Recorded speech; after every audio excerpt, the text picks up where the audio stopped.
પ્રદીપના આશ્રમે પહોંચ્યું છે ન્યૂઝ 18 ગુજરાતી। ત્યારે ન્યૂઝ 18ની ટીમ પહોંચી પ્રદીપના આશ્રમે। સુરતમાં આવેલા પ્રદીપના આશ્રમ આ જ સ્થળે છપાયેલી છે નોટો અને નોટો પહોંચતી હતી। ત્યારે આશ્રમથી અમદાવાદ લઈ જવાતી હતી આ નકલી નોટ। શ્રી સત્યમ ફાઉન્ડેશનના નામે ચાલતા આશ્રમમાં ચાલતું હતું કૌભાંડ। બેઠક વ્યવસ્થાની બાજુમાં અંડરગ્રાઉન્ડ જગ્યાઓ જોવા મળી તો અલગ અલગ રૂમોમાં થતી હતી કામગીરી। ભોયરું જેવી વ્યવસ્થા બનાવી થતી હતી નોટ છાપવાની કામગીરી।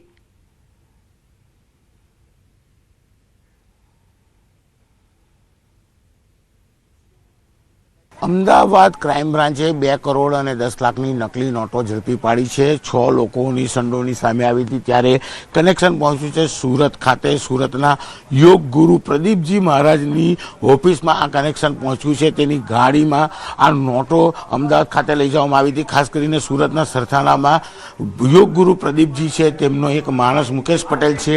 એ મુકેશ પટેલ દ્વારા આ નોટો છાપવામાં આવતી હતી। તમામ નોટો અહીંયા આશ્રમ ખાતે લાવવામાં આવતી હતી, અહીંથી અમદાવાદ ખાતે લઈ જવામાં આવતી હતી। દ્રશ્ય સીધા જોઈ શકાય છે કે આ યોગ ગુરુ પ્રદીપ જે યોગ ગુરુ છે તેની આ ઓફિસ છે, તેનો આ બેસવાની જગ્યા છે અને અહીંયા તમામ વસ્તુ જોઈ શકાય છે। એટલે કે આખા કિસ્સામાં યોગ ગુરુ પ્રદીપનું નામ સામે આવતું છે।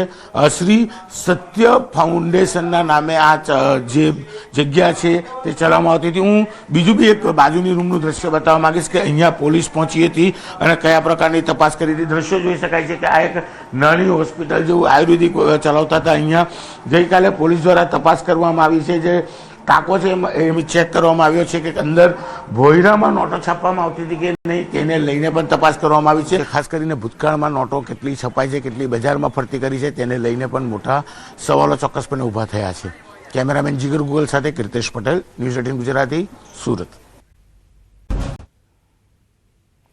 રાજકોટ શહેરમાં પોલીસ કાર્યવાહી તેજ બની છે। ડુપ્લિકેટ ચલણી નોટના જથ્થા સાથે પ્રદીપ જોટાંગિયા ઉર્ફે પ્રદીપ ગુરુજીના ઝડપાયા બાદ પોલીસ હવે કિડવાઈ નગર વિસ્તારમાં સ્થિત સત્યમ નામના મકાન પર પહોંચી છે। પ્રદીપ ગુરુજી ઉર્ફે પ્રદીપ જોટાંગિયાના મોટા ભાઈ અમિત જોટાંગિયાને પૂછપરછ માટે મકાનની અંદર લઈ જવામાં આવ્યા। ત્યારે પોલીસે અમિતનો મોબાઈલ ફોન જપ્ત કરીને તપાસ શરૂ કરી છે અને બંને ભાઈઓ વચ્ચેના સંબંધો તેમજ છેલ્લે ક્યારે વાતચીત થઈ હતી તે અંગે પણ માહિતી મેળવી રહી છે। સાથે જ અમિતની કારની પણ તપાસ હાથ ધરવામાં આવી છે, જેમાં દસ્તાવેજો, ચલણી નોટો અને અન્ય સામાનની ચકાસણી કરવામાં આવી રહી છે।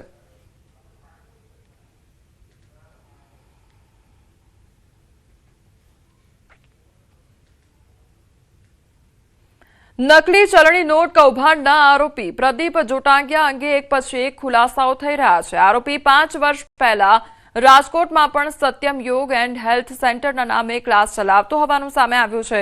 શહેરના કેડવાઈ નગર મેઇન રોડ પર મકાનમાં યોગ ક્લાસીસ ચલાવતો હતો।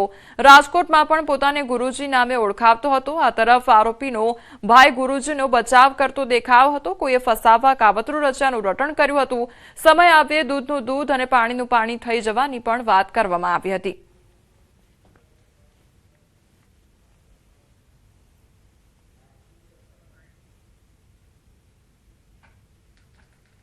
નિર્દોષ છે, એને ફસાવવા માટેનું આ કાવતરું છે। ડિગ્રીધારી યોગ ગુરુ છું, મારી પાસે પીએચડી છે, ઈ પણ છે।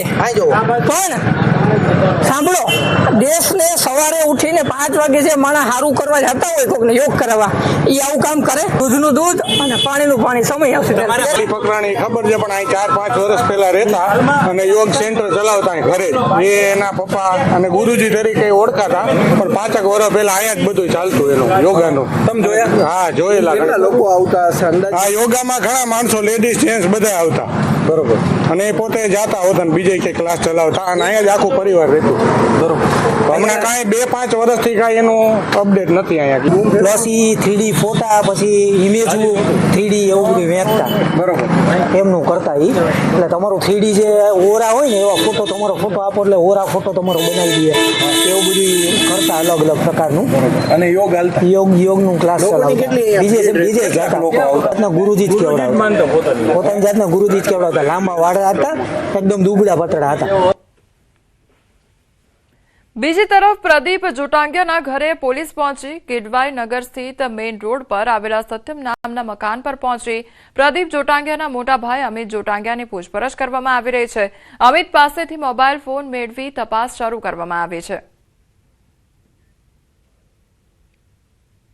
પ્રદીપ ગુરુજી ઉર્ફે પ્રદીપ જોટાંગિયા છે તે કરોડો રૂપિયાની જાલી નોટ સાથે ઝડપાયો છે અને સમગ્ર મામલે અમદાવાદ ક્રાઇમ બ્રાન્ચ દ્વારા વધુ તપાસ છે તે હાથ ધરવામાં આવી રહી છે. ત્યારે આપને હું જે ઘર બતાવી રહ્યો છું આ એ જ ઘર છે કે જ્યાં પ્રદીપ જોટાંગિયા ઉર્ફે પ્રદીપ ગુરુજી છે કે જે આ સત્યમ નામના મકાનની અંદર કે જે કેળવાઈ નગર મેઇન રોડ ઉપર આવેલો છે ત્યાં રહેતો હતો. અગાઉ 5 વર્ષ પૂર્વે તે અહીંયા જ રહેતો હતો.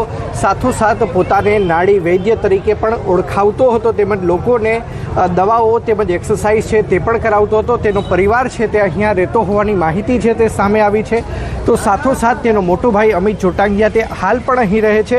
આપને હું આ કાર છે તે બતાવવાનો પ્રયત્ન કરી રહ્યો છું. આ એ જ કાર છે કે જે પ્રદીપ જોટાંગિયા ઉર્ફે પ્રદીપ ગુરુજીનો જે મોટો ભાઈ છે અમિત જોટાંગિયા તે આ કારનો ઉપયોગ છે તે કરી રહ્યો હતો. અને સમગ્ર મામલાની જાણ જ્યારે રાજકોટ શહેર પોલીસને થઈ ત્યારે રાજકોટ શહેરની પોલીસ દ્વારા આ કાર છે તેની અંદર પણ તપાસ કરવામાં આવી રહી હતી.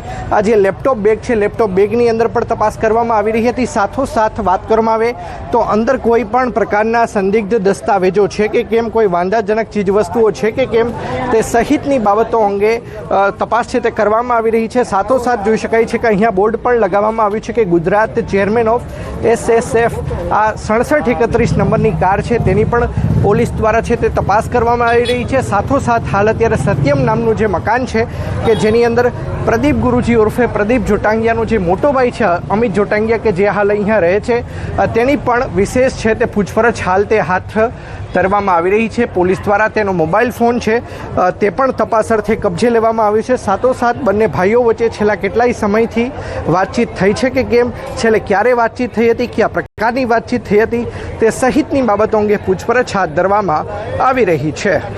અંકિત પોપટ, ન્યૂઝ 18 ગુજરાતી. દ્વારકા જિલ્લાના ખંભાળિયા પંથકના ગ્રામ્ય વિસ્તારમાં વાતાવરણમાં એકાએક પલટો જોવા મળ્યો છે. તેજ પવન સાથે ધૂળની ડમરીઓ ઉડવા લાગી છે. હાઈવે રોડ પર તેમજ ખેતરોમાં તેજ પવનના કારણે ધૂળની ડમરીઓ ઉડી રહી છે. ત્યારે વાદળછાયા વાતાવરણ વચ્ચે વરસાદની શક્યતાને લઈ ખેડૂતો ચિંતિત બન્યા છે. ખેડૂતો પોતાનો તૈયાર પાક બચાવવા માટે કામે લાગી ગયા છે. તો દ્વારકામાં પણ તેજ પવનો ફૂંકાઈ રહ્યા છે, ધૂળની ડમરીઓ ઉડી રહી છે. તો ખેડૂતોમાં ચિંતા સતાવી રહી છે. પોતાનો પાક બચાવવા માટે ખેડૂતો કામે લાગી ગયા છે.